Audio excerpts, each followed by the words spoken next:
Hi, my name's Anita Wallace. I'm chair of the Lymphedema Support Network. And you've probably seen quite a few of the LSN YouTube videos, but we're in a very special venue today. We're here at Chester Racecourse because we're all attending the British Lymphology Society conference. And I have met two lovely ladies who I want to share their experience with you. They both live with lymphedema, they have done for some time.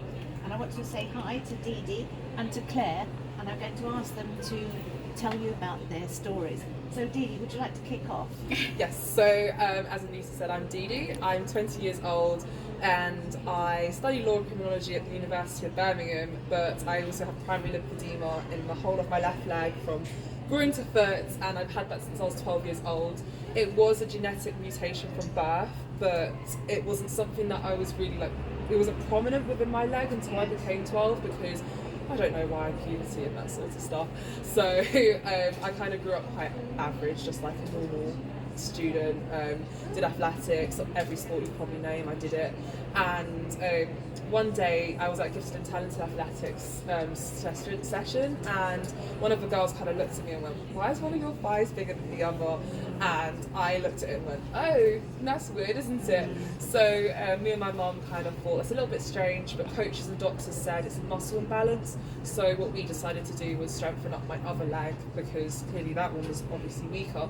So we did that for another year, and then I did a cross-country race and a netball tournament the same day.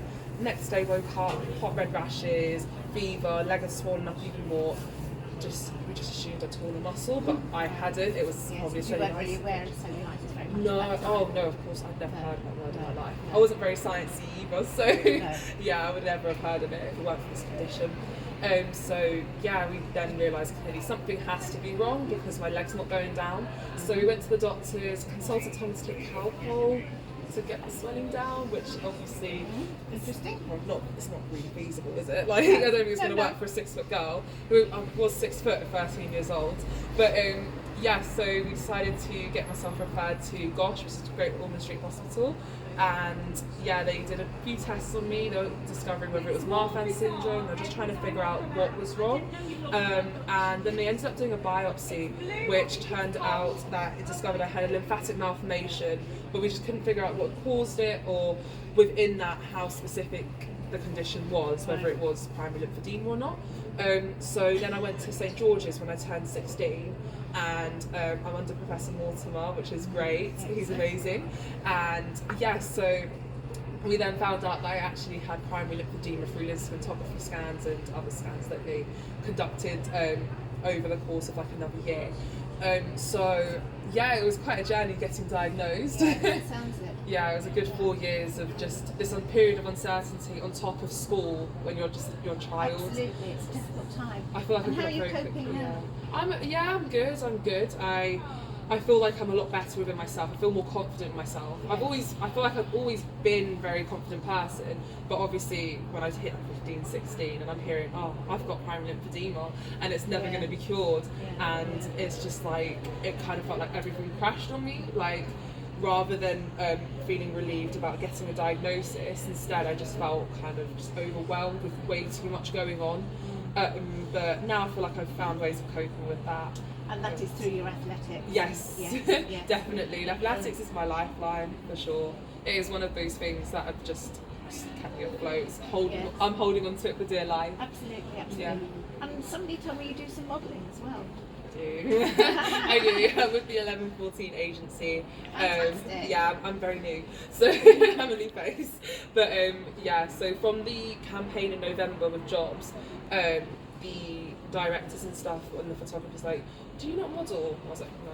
I was like, "No, I don't do that." And they're like, "Well, you should." So straight after that, I decided to apply and then got an agency. So yeah, I feel like everything's kind of falling into place now. It is, and you have huge amounts of confidence for a young woman of your age. Thank you. Yeah, it's definitely paying off, so well done you. I applaud you, I really do. Thank you, Didi. No worries. And now I would like Claire to tell us your experience. Yeah. And yes, how you're coping with everything. Well, mine was a primary lymphedema, but mine was kind of from birth. No surprises, just born with a club foot, treated for a club foot, And then as a toddler, gradually swelling started to appear. You're on your feet, and so that's when that has appeared. It was a very, like 50 years ago, there was very little knowledge of lymph, nothing at all. It was just, you've got swelling. They said mine was Milroy's disease. That's what they put it down to. We didn't understand any of that. There was no help, nowhere to go, no groups. So it was just a case of hospital every year to be told the same thing. There's no help and there's nothing we can do. Your leg is getting bigger. So I did that for many years. At the age of 14, I had the offer of liposuction, which I had that. Expecting, oh God, I'm going to have brilliant legs. And no, I didn't have brilliant legs. It didn't work. So then, very disappointed. Went through all the bullying of at school. Did you? Yeah, a lot of bullying, name calling. How did you deal with it? Well, it was kind of, I was like Didi, very bubbly, talkative person, and I think, do you know when you've got something like this, you kind of compensate your personality for it. Had lots of friends, never struggled for any friends, and I was like, I let it ride. Good. I let it ride. There isn't a lot else that you can do for, you know, it's a very touchy subject. It's a nasty subject. But yeah, I rode through it. When I had my liposuction, actually, I think more people understood in school. Because I was 14 and they knew I'd been for an operation. And I think people started to realise, you know, she's struggling with something. She's having operations, because back then you didn't, unless you broke a bone or you didn't hear of people going in hospital for, you know, things like that. So yeah, that was that. I stopped going to the hospital when I reached 16, going to work, going out all the time, doing what a 16 to 18-year-old person does. And it gradually did get worse, but my worst point was when I fell pregnant at 20 with my eldest daughter. So it kind of, I have no idea what the size was prior to being pregnant, but I was able to get in jeans, off the shelf jeans, you know, straight leg jeans. That wasn't a problem. No problem with shoes. But then when I had my daughter, it ballooned to, it was 189% bigger. So we've done our calculations, and it calculates to about 14.5 litres extra in just that one leg. Yeah. Told by numerous, you know, the cellulitis problems, that no, you can't have antibiotics because there's no need to have antibiotics. You're not showing all the signs of, because I don't always come up with the rash, so I come up with the pain, and I don't just get it in my affected limb, I can get it on the backs of my arms, in my head, and it's like that feeling of when you've had your hair up in a bun or in a ponytail too tight, and it gets really sore, and I can get that in my head, backs of my arms, anywhere. It doesn't necessarily have to be on the limb, it could be anywhere. And yeah, so that was the twos and fro's that I've dealt with. Did you go on to have more, you know, accepted conservative treatment to help you? Not at that point. I had my daughter, and I broke down in front of my surgeon, saying I couldn't deal with it anymore. He referred me to a professor, who then referred me to Loros. And I had the hospice in Leicestershire, Rutland. Yeah, brilliant people. And that's where I learned the majority of my knowledge on lymphedema and what they helped so much. So I'd had treatment before, but in the wrong compression. But I'm talking nearly 30 years ago. So it's things have moved on, and we've found the right compression. So at the moment, then it was 189%. I'm about 46% at the moment, and I'm treated with Professor Keeley and his team, and it's LYMPHOEDEMA, and they look after me fabulously. We just need more education on stuff like that. Yes, no, we do. It's like pulling teeth Yes. a little bit, but it's getting to. And I think you told me that you found a member of the LSN was very helpful. Oh yeah. So when I was at work with my daughter. She was 3. I rang the LSN because I didn't know where else to go, and I'd seen it.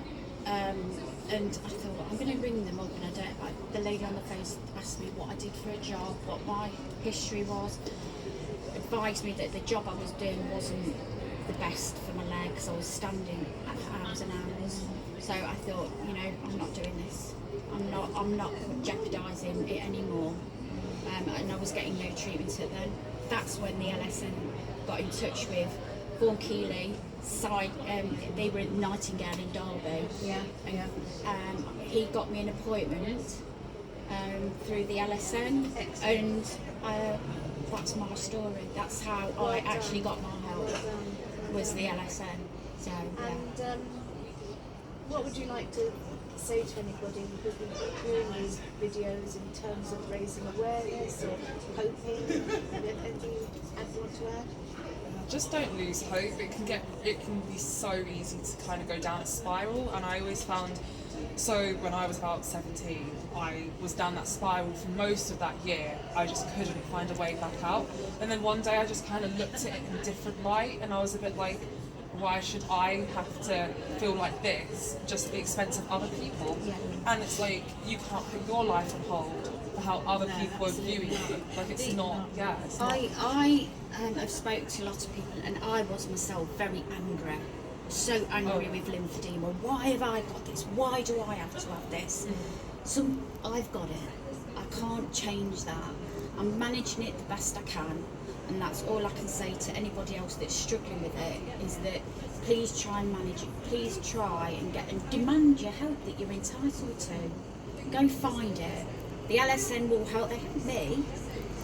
They'll help you, and that's what these groups are. And the more people that look into things like this, the more that we go for help, the more we're helping others. And that's what I'm here, and I'm sure you are here today to say to people. You're doing a great job. Yes, thank you very Thank much. you. I'm sure you watching, you'll be inspired by these 2 wonderful ladies and the way they're dealing with their swelling. So thank you. I'm very grateful to you both. Thank you. Thank you. Thanks for Thanks. having us. Thank you.